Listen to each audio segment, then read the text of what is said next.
Hi, welcome to వెన్నెల కంటి kitchen. ఈరోజైతే నేను ఇడ్లీలో కారపొడి వేసుకొని తింటున్నానండి. ఇది ఏం కారం పొడి అంటే వెల్లుల్లిపాయ కారపొడి. నాకైతే అసలు చట్నీ అస్సలు ఇష్టం ఉండదండి, ఎందుకంటే ఇడ్లీ చప్పగా ఉంటుంది కదా.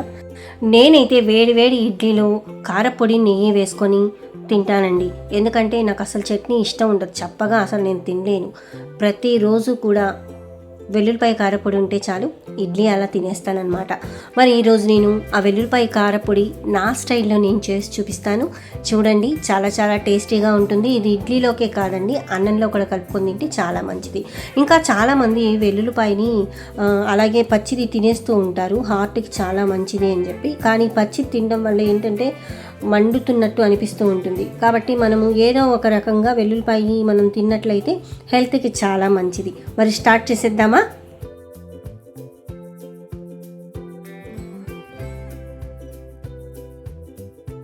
ఫస్ట్ అయితే స్టవ్ వెలిగించి బాండి పెట్టేశానండి.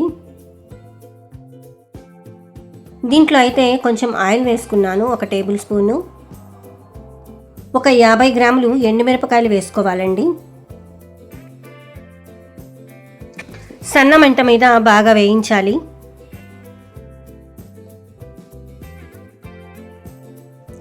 బాగా వేగాక ఒక ప్లేట్లో తీసేసుకోవాలి.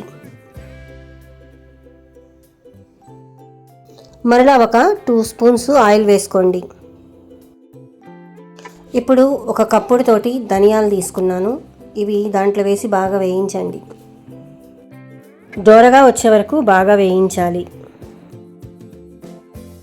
దీంట్లోనే ఒక గుప్పెడు జీలకర్ర కూడా వేయండి.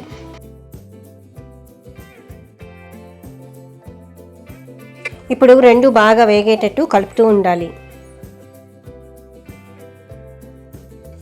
చూసారా అండి, బాగా ఎర్రగా దోరగా వేగుతూ ఉన్నాయి.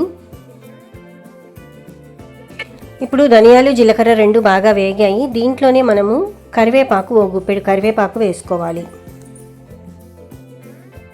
మరలా బాగా దోరగా వేగేటట్టు కరివేపాకు కూడా దీంతో పాటు బాగా వేగుతుంది, అలా వేపేసేయాలి.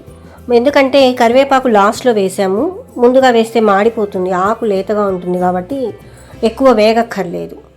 దాంతోపాటు డ్రైగా వేగేస్తే సరిపోతుంది. ఇప్పుడు కరివేపాకు కూడా డ్రై అయిపోయింది. ఇప్పుడు దీంట్లో మనము ఒక 5-6 రెబ్బలు చింతపండు వేయాలి. చింతపండు గుజ్జు కాదండి, చింతపండు రెబ్బలు వేయాలి. ఒక్క 5 నిమిషాలు బాగా వేయించాలి.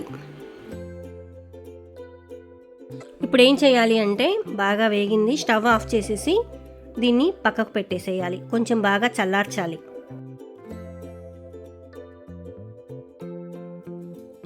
ఇప్పుడైతే దీన్ని నేను కప్పులో తీసేసుకొని పక్కన పెట్టేసుకుంటున్నాను. ఒక 5 మినిట్స్ బాగా చల్లార్చాలి. ఇప్పుడు ఏం చేయాలి అంటే, మళ్ళీ స్టవ్ వెలిగించుకొని బాండీ పెట్టుకొని ఇంకొక 2 స్పూన్లు ఆయిల్ వేసి మనం ఏం చేయాలి అంటే, నేను 2 వెల్లిగడ్డలు తీసుకున్నాను. దాన్ని ఏం చేయాలి అంటే, అవి బాగా ఒలిచేసాను.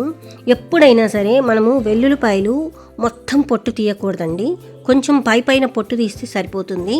ఇప్పుడు దీన్ని కూడా నేను పచ్చివాసన లేకుండా లైట్గా వేయించాలి.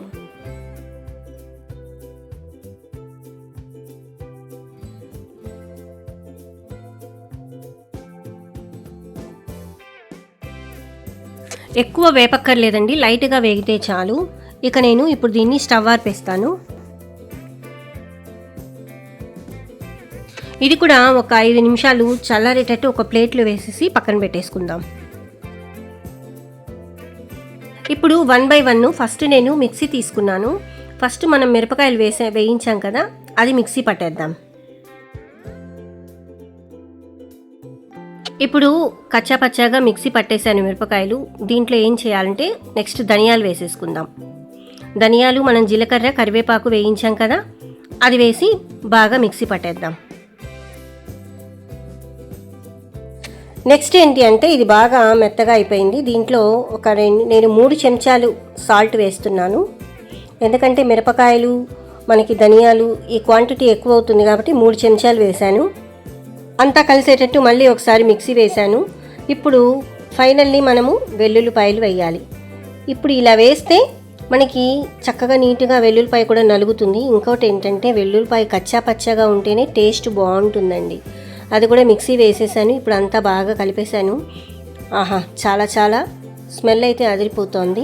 ఇప్పుడు మనం ఏం చేయాలంటే ఫైనల్లీ మనం ఏం చేయాలి అంటే, చాలామంది అలాగే వేసేసుకుంటారు, కానీ నేనేం చేస్తాను అంటే మళ్ళీ ఒక 2 స్పూన్లు ఆయిల్ వేసి స్టవ్ వెలిగించుకొని బాండీ పెట్టుకొని 2 స్పూన్లు ఆయిల్ వేసుకొని దాంట్లో కొంచెం ఆవాలు అలాగే కొంచెం ఇంగువ వేస్తే ఆహా, చాలా చాలా టేస్టీగా ఉంటుందండి.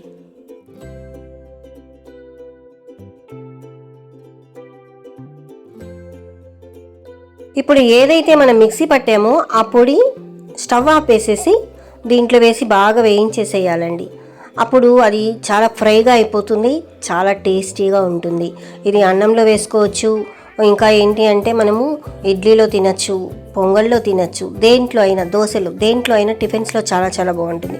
ఇంకా ఏంటంటే మెయిన్ చాలామంది ఉట్టి వెల్లుల్లిపాయ కారపొడి చేసుకుంటారు. నేను దీంట్లో కొంచెం కరివేపాకు కూడా మిక్స్ చేశాను. ఎందుకు అంటే మనం అన్నంలో తిన్న ఆ టేస్ట్ కూడా దీని ఫ్లేవర్ బాగా ఉంటుంది కాబట్టి, అందుకే మీకు ఎర్రగా లేదు, ఎందుకంటే గ్రీన్ కలర్ కరివేపాకు కూడా దాంట్లో కలిసింది కాబట్టి అది బ్రౌనిష్గా అలాగా కనిపిస్తూ ఉంది. చాలా చాలా బాగుంటుంది. మీరు కూడా తప్పకుండా ట్రై చేయండి. ఇక రెడీ అయిపోయిందండి వెల్లుల్లిపాయ కారపొడి. దీన్ని మనం చక్కగా ఒక బౌల్లో కానీ డబ్బాలో కానీ వేసుకుంటే ఎన్ని రోజులైనా మనం యూస్ చేసుకోవచ్చు. చాలా చాలా టేస్టీగా ఉంటుంది. మరి చూసారు కదండి వెల్లుల్లిపాయ కారపొడి ఎలా తయారు చేయాలో. ఈ వీడియో మీకు నచ్చినట్లయితే కామెంట్ రూపంలో తెలియచేయండి. అలాగే ప్లీజ్ లైక్ చేసి షేర్ చేయండి. Thank you.